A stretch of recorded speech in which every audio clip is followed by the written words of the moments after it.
girls, welcome back, or welcome if you're new here. Today I'm going to be going over my top 10 reads of 2021. Sorry I didn't end up uploading another video at the end of the year. You know, life. It is one of my 2022 resolutions to upload more and be more consistent. I'm not going to put too much pressure on myself. My goal is to have like one video a month. That feels reasonable if I just motivate myself to do it. So yeah, we're just gonna hop right into this list. Disclaimer before I start though is that this is in no particular order. The only ones that are in order are the top 3. So yeah. So I'm gonna start from the bottom and go up. So the 10th is Yearbook by Seth Rogen. Yeah, it's his biography, I think. I listened to the audiobook, so he narrated it, and that was just like, that was such a good experience. I think I talked about it in a wrap-up, but he's from Vancouver, I'm from Vancouver, so it was really funny hearing stories that take place in places that I've been and places that I know.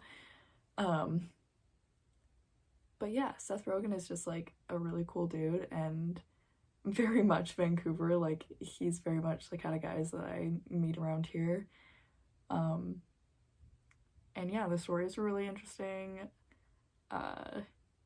Lots of drugs, of course. But yeah, it was a really enjoyable read. I had a lot of fun reading it, or listening to it, I guess, and would definitely recommend it if you're looking for a biography to read. Next is Act Your Age Eve Brown. I don't know why that was so difficult for me to say. But yeah, that's 9th, and of course, love all of the books in this series, but Eve Brown is definitely my favorite of the 3.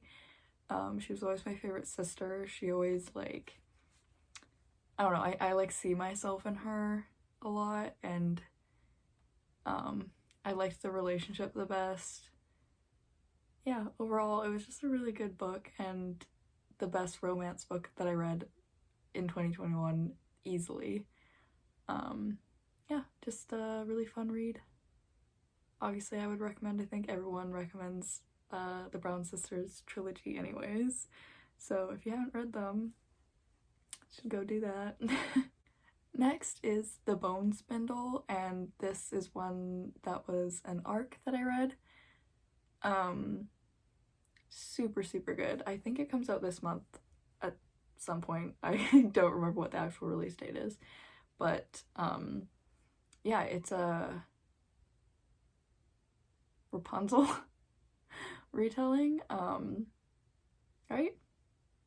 No, Sleeping Beauty. Oh my god, I'm sorry, my brain is like frazzled today, but yeah, it's a Sleeping Beauty retelling.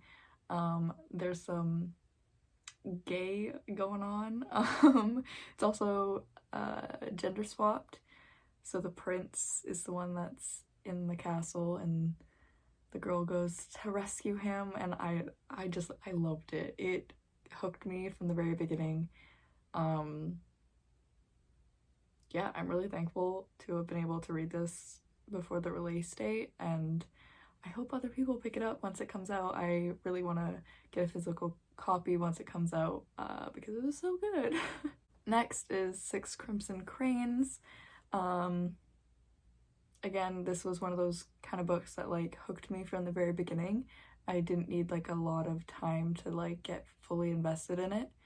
The storyline was just really interesting, and I really liked the characters, and I had guessed what I thought the plot twist was going to be, and I was totally wrong, so that was really fun. I'm really bad at guessing plot twists. Every time somebody's like, oh, the plot twist was so predictable, I read that book and I'm like, I didn't see that coming at all, or I guessed something completely wrong. So maybe other people guessed it, but I definitely did not. So yeah, that made it really enjoyable, and I just thought the overall concept and storyline was really interesting. Next, of course, is Gideon the Ninth. I love Gideon. Everyone knows this by now. I talk about this book quite a bit. But yeah, it just, it has like a very specific vibe, and like is very confusing but interesting at the same time. Like a lot of the book I was like, I have no idea what's going on, but I love it. Like I don't know how else to describe it. Like I was lost but enjoying the ride. I didn't even care. The characters were just so interesting, and like I don't even know if I would say likable because they're such unique characters, but like they all drew me in so much that made me like them, you know? Like Gideon is chef's kiss. Like I want to marry Gideon. All the fan art of Gideon, please. Next is Kingdom of Gods, which is the third book in the Inheritance trilogy. This is the book that revolves around Sia, who is my favorite character from all of the books, so of course it was going to be my favorite of the series. This one was just like really fun. We saw Sia in like a very different light. Like he wasn't really what he was in the other book, you know? If that if that makes sense. If you've read the books then you understand, but I thought it was a really interesting different side to him, and like added so much to the story. I did read the like novella that takes place after. I don't remember what it's called off the top of my head, but that was also really good. I would honestly count those two as like one. If I was to put it on my top 10 list, I put those two together because they were both so good and both had like exactly what I wanted from them. So yes, N.K. Jemisin really can't disappoint me. Like I can't wait to read her other books because they're just, everything that I've read by her has been incredible. So like no one can top her on storytelling. Next is Sky Beyond the Storm, which is the last book in the An Ember in the Ashes series.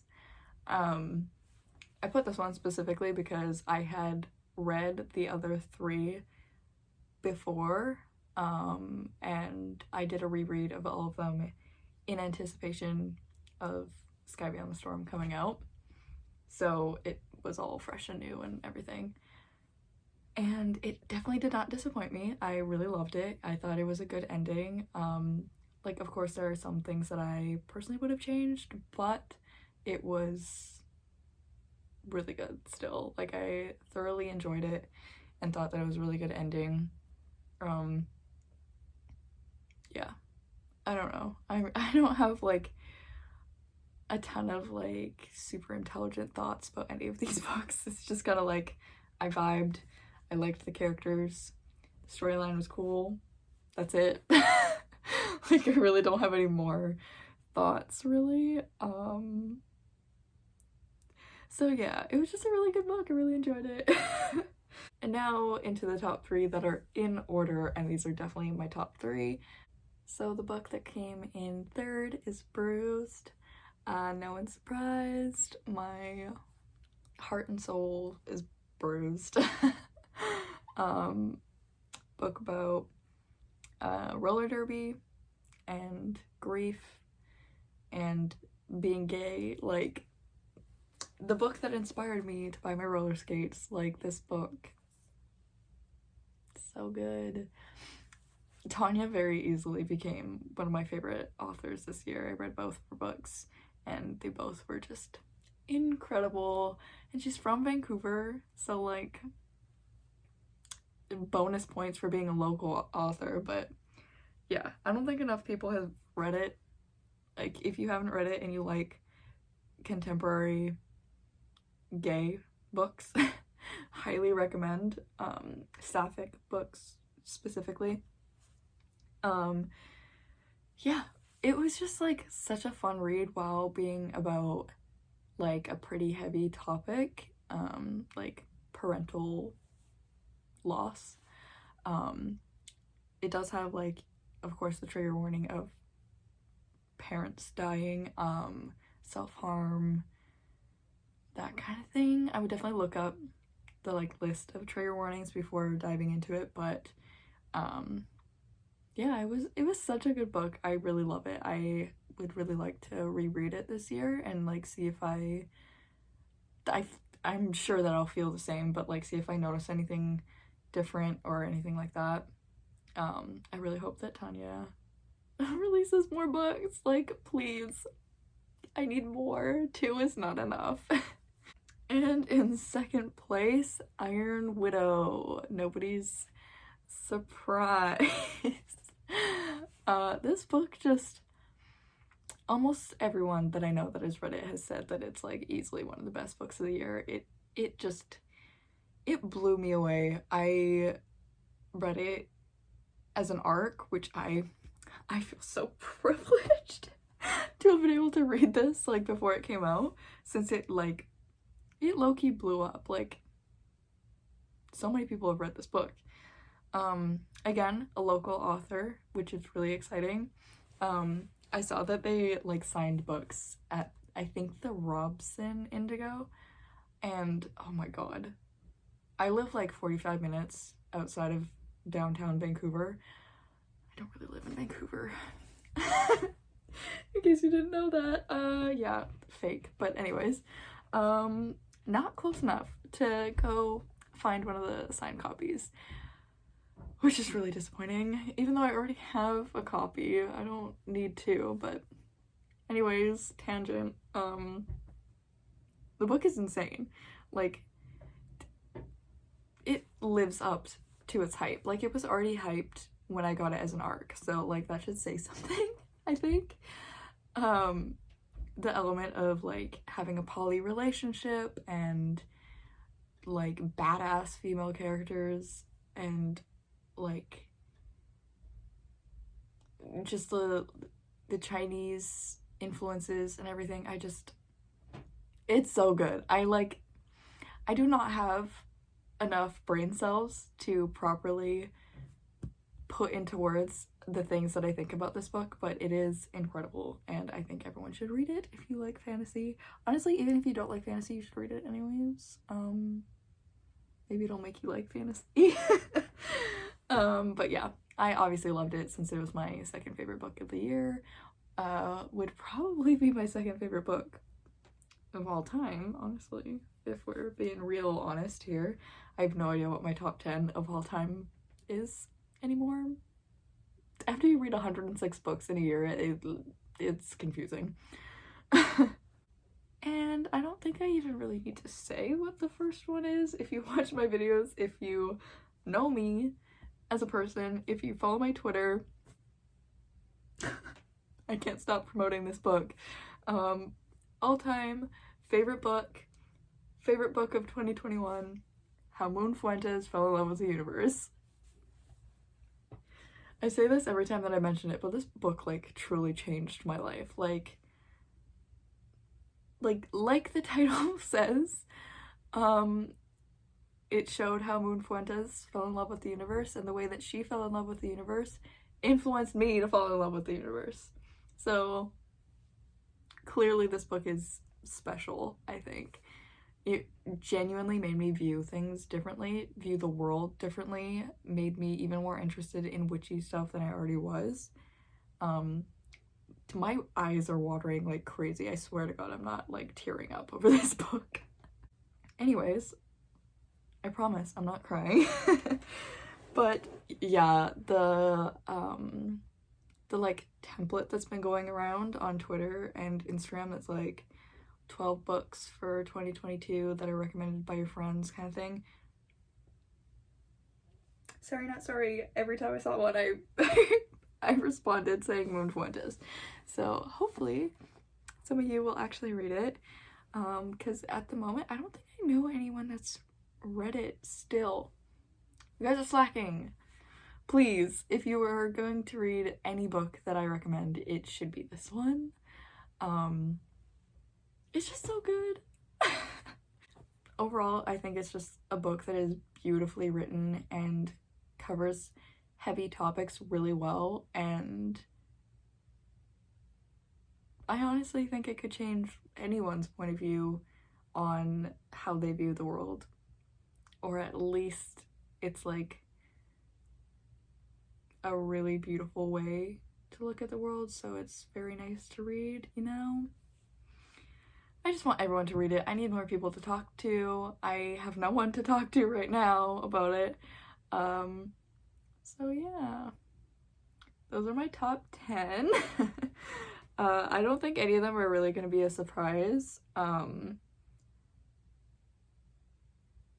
Yeah, looking at the list, I don't think any of these are a big surprise if you watch my videos or like follow me on anything. But hopefully you guys enjoyed watching it. And yeah, I also I have my list of my top 10 albums of the year, but I can't decide if I want to film it or not. I don't know if anyone would be interested. It's all K-pop. So let me know if you get to this part of the video. Yeah, if you would want to see that, let me know. I know that it's already like the 5th? I think it's the 5th today. So I don't know how much longer people are going to be interested in like top 10s of the year kind of thing, but yeah, let me know if that would be something you'd be interested in. And yeah, hopefully I will be better with uploading this year, and I should hopefully see you guys soon. Bye.